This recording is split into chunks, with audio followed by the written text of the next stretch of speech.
अब यज्ञोपवीत की महिमा को बतलाते हुए कहते हैं कि यज्ञोपवीतम परमं पवित्रम। जो मनुष्य यज्ञोपवीत को धारण करता है, नियमित रूप से उसका पालन करता है, तो वह परम पवित्र होता है। और यज्ञ धन उपधनवीतम, अर्थात यज्ञ स्वयं परमात्मा का नाम है और उपवीत अर्थात निकट ले जाना। तो जो मनुष्य यज्ञोपवीत के नियमों का, आचार्यों के द्वारा बतलाए गए नियमों का पालन करता है, वह परमात्मा की निकटता को प्राप्त करता है। और प्रजापतिर्य सहजम पुरस्तात्, वह सहज रूप से ही इस ब्रह्मांड में संपूर्ण प्राणियों के ऊपर राज्य करता है। तो कहते हैं वह कैसे? तो जो मनुष्य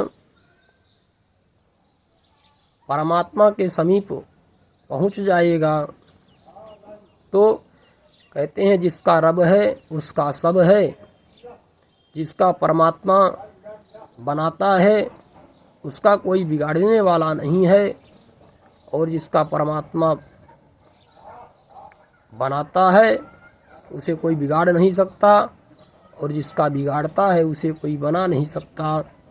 इसलिए जो परमात्मा के सान्निध्य को प्राप्त कर लेते हैं, वह संपूर्ण ब्रह्मांड में राजा की तरह रहते हैं। फिर आयुष्य मग्नम प्रतिमुंच शुभ्रम, उससे आयु बढ़ती है। प्रतिमुंच, मुंच अर्थात थोड़ा थोड़ा। तो कहते हैं वह कैसे? दिनम दिनम प्रतिदिनम मुंचम आयु वर्धते। जब हम प्राणायाम करते हैं तो प्राणायाम करते समय 3 काल की संध्या में 3 बार प्राणायाम किया जाए, तो जो मनुष्य शास्त्र के अनुसार तो 24 घंटे में 21,600 श्वास लेता है, परंतु प्राणायाम के द्वारा उसकी श्वासें धीमी गति से चलने लगेंगी, और वही आगे चल कर के जुड़ती हुई श्वासें उसकी आयु को बढ़ाएंगी।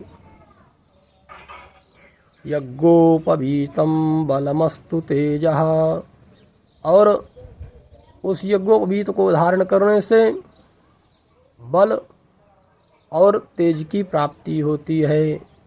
मनुष्य का जो शरीर है वह तेजवान हो जाता है और शरीर में बल की प्रधानता हो जाती है।